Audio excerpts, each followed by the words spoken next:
Pozdravljeni. Na vrsto je prišel že prispevek pred kvalifikacijami Velike nagrade Monaka. In tudi tokrat si bomo ogledali, kaj so ekipe pripravile novega in kaj se je zgodilo na prvem ter predvsem drugem prostem treningu.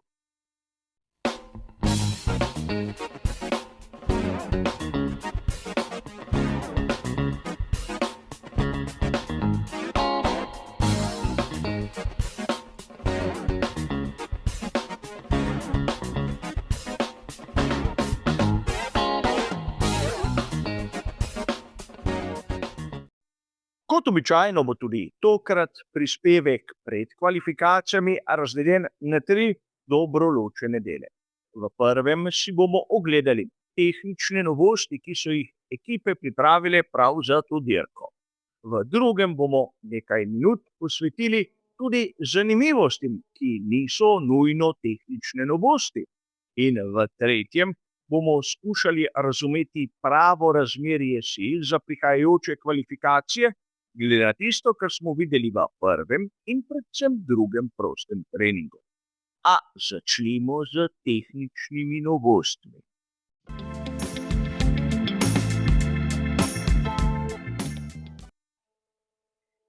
In tu je najprej treba poudariti, da se bomo opirali na uradne dokumente, na tisto, kar je izdala FIA.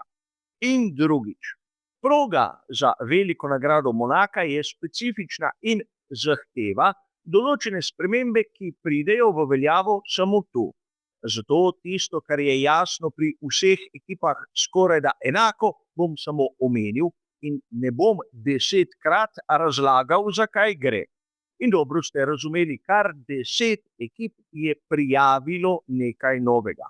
Edina, ki je tokrat izpustila to priložnost, da pokaže kaj novega, je ekipa Audi.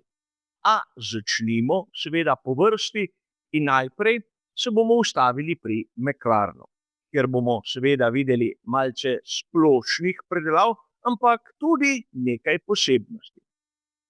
Tu je treba povedati, da pri McLarenu so pokazali malce širši pokrov pogonskega sklopa, kar pomeni, da skušajo malce bolj hladiti elemente, ki sestavljajo pogonski sklop. In tu ne smemo mimo dejstva, da kot pri skorajda vseh ostalih ekipah so pri McLarenu spremenili prednje obese.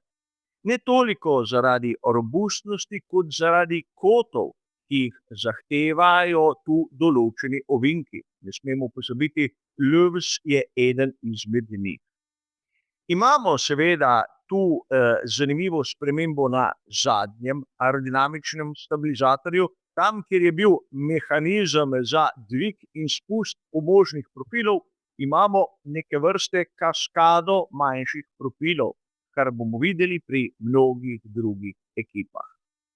Imamo tudi spremembe na zadnji obesi, predvsem zaradi dinamike zračnega toka, in tu ne smemo mimo dejstva, da so pri McLarenu ojačali konstrukcijo difuzorja. Lahko bi zaključili, da nič kaj ekstremnega, vse v smeri, da hočejo svoj bolid prilagoditi razmeram na progi. In na drugem mestu, kar se tiče našega hitrega pregleda, je tovarniška ekipa Mercedesa, kjer imamo samo eno spremembo, podobno kot pri McLarenu in mnogih drugih, tisto kaskado, tisto skupinico manjših profilov, tam, kjer je mehanizem za dvig in spust pomožnih profilov na zadnji aerodinamičnem stabilizatorju. Ampak tu bi rad vašo pozornost usmeril na samo besedilo, kjer je izrecno napisano, da pri Mercedesu nimajo mehanizma. In k temu se bomo še vrnili kasneje. Nato pride na vrsto Red Bull, kjer imamo zopet spremembe na prednji obesi, torej drugačen kot koles, in spremenili so tudi tiste hladilne površine, kar se tiče prednjih zavor. Imajo tudi drugače izoblikovane špranje na pokrovu pogonskega sklopa in seveda, kot sem omenil pri prejšnjih 2 ekipah, se je tudi tu pojavila ta novost na zadnjem aerodinamičnem stabilizatorju. Nekaj, kar bomo prvič in verjetno tudi zadnjič videli tu. Kot četrti so na vrsti pri Scuderii Ferrarijev, kjer je treba povedati, da so tudi tu spremenili seveda to geometrijo na prednji osi in imajo spremembe tam pri dnu, pri vstopniku in difuzorju, ampak zanimivo, da nimajo vsaj prijavljene spremembe na zadnjem aerodinamičnem stabilizatorju. Njihov mehanizem ni na sredini, temveč na desni strani, na desni končni plošči. A poglejmo si, kaj imajo novega pri ekipi Haas. Tudi to sprememba prednje obese in ne smemo pozabiti, da so spremenili profile na zadnjem aerodinamičnem stabilizatorju. Ampak pri ekipi Haas nekako počasi sledijo trendu Ferrarija in so vpeljali določene spremembe tudi na tistih zaprekah pred izpušno cevjo. Lahko malce bolj počasi sledijo onemu, kar vidimo pri Ferrariju, ampak treba jim je tu priznati, da so nekako koherentni. Določene spremembe tudi pri ekipi Aston Martin, kjer imamo seveda spremembo na prednji osi, na prednji premi, imamo seveda spremenjeno hladilni sistem pri sprednjih zavorah in seveda tudi tu določene manjše popravke tam okrog izpušne cevi, tudi oni sledijo podobno kot Haas tistemu trendu, ki smo ga videli naprimer najprej pri Ferrariju. In tudi tu pri ekipi Racing Bulls ne smemo pozabiti, da so praktično sledili tistemu, kar smo videli pri večini ostalih ekip, spremembe na prednji premi in tudi seveda pri njih tisti manjši skrajšani profili tam okrog mehanizma, kar se tiče zadnjega aerodinamičnega profila. Pri ekipi Williams imajo kot vsi spremembo na prednji premi in tu so spremenili njihov sistem, kar se tiče zaprek pri izpušni cevi. Torej, lahko bi dejali neke vrste prilagajanja. Pri ekipi Alpine, tudi pri njih, so ti profilčki na mehanizmu samega zadnjega aerodinamičnega stabilizatorja in kot zadnja izmed ekip, ki so nekaj novega pokazali tu, je ekipa Cadillac.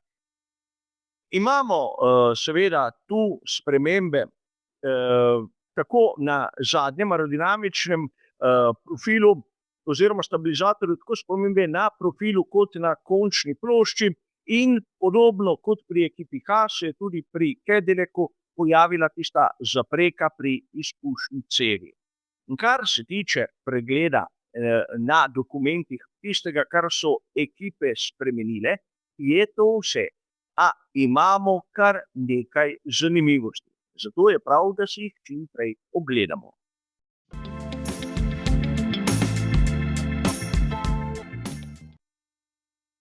Prva zanimivost, ki jo velja omeniti, izhaja iz ene izmed vaših pripomb, izmed vaših vprašanj na prejšnje prispevke. Namreč nekoga je zanimalo, ali bodo ekipe odmaknile te mehanizme, te hidravlične sisteme, ki jih v dirki za veliko nagrado Monaka ne bodo rabili. Če se spomnite, pri pregledu smo dejali, da pri Mercedesu so eksplicitno zapisali, da mehanizma ni vgrajenega. Ampak na fotografijah, naprimer Ferrarija, vidimo, da so tudi na prednjem delu odstranili vse tisto, kar je upravljalo z dvigom in spuščanjem pomožnih profilov na aerodinamičnem stabilizatorju. In tu velja naprimer pripomniti, da pri Audiju in tudi pri ekipi Racing Bulls so izginili mehanizmi na glavnem profilu prednjega aerodinamičnega stabilizatorja, kajti oni imajo zadevo rahlo drugače konstruirano kot konkurenca. In tu je treba dejati, da tisto, kar sem odgovoril na vprašanje, je sedaj dobilo potrditev. Odmontirali so vse, kar ni nujno potrebno. zato da so prihranili nekaj na masi in kvečjemu dodali uteži tam, kjer to pride najbolj prav. A druga točka, ki se mi zdi zanimiva, je naslednja. Pri skuderiji Ferrari smo na določenih fotografijah videli tudi nekaj tam na zadnjem aerodinamičnem stabilizatorju. In vprašanje je, ali bomo to videli na dirki, ali je samo neke vrste prototip, kajti prijavljenega ni bilo nič. Ampak, da se sedaj umaknemo tudi v malce tiste bolj ležerne teme, zanimivo si je ogledati, kakšne so nove barvne sheme, ki so jih ekipe pripeljale prav sem v Monako. O tem, da so pri McLarenu pripravljeni na tisoči štart dirke za svetovno prvenstvo Formule 1, smo že govorili v posebnem prispevku, čeprav bo to njihova 999. A to ni toliko važno. Pri Audiju, ki ni pripeljal nič novega, vidimo njihovo prvo posebno barvno shemo. Tu prevladuje rumena namesto rdeče. In uradno je to poklon Taciju Nuvolarju, ki je v 30-ih tekmoval tudi za Auto Union in je bil znan po tem, da je zmeraj nosil rumeno majico, kot neke vrste amulet. In zanimivo vprašanje, zakaj je številka ostala na bolidu rdeča, odgovora nimam. In za konec še zanimiva barvna shema pri ekipi Aston Martin, ki je pa žal mene spominjala na barvno shemo McLarena z pogonskim sklopom Honda tam na začetku turbohibridne ere. Ampak upam, da se motim. Toliko tudi o zanimivostih, sedaj pa je čas, da si pogledamo, kakšno je lahko razmerje sil in kaj lahko pričakujemo od kvalifikacij.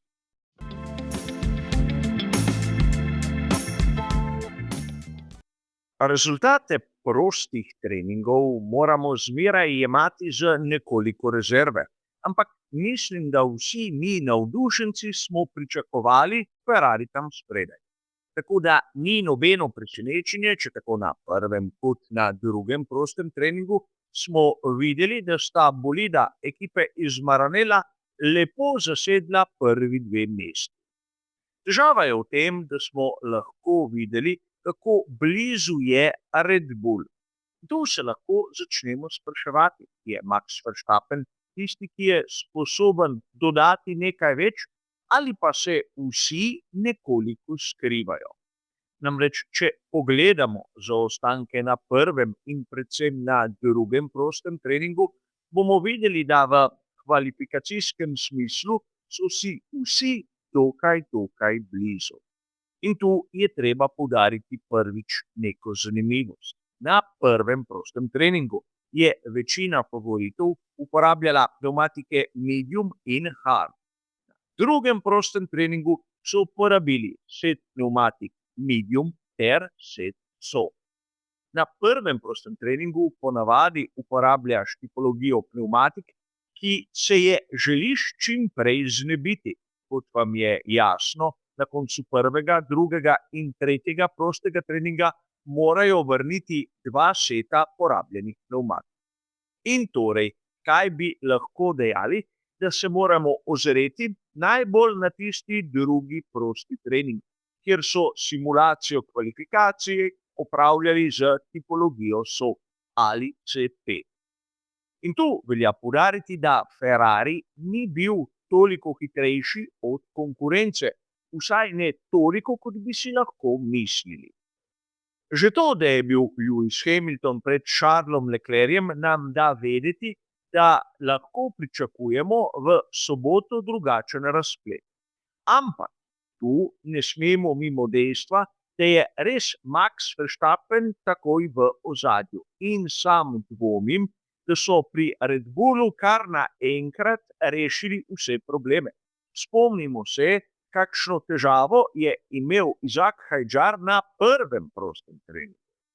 In še nekaj, gre za moj osebni občutek, ampak ko sem spremljal tako prvi kot drugi prosti trening, sem dobil občutek, da gredo pri Ferrariju tako rekoč na polno, izjemno blizu so bili tistim zaščitnim ograjam, medtem ko so ostali šli malce bolj naokrog.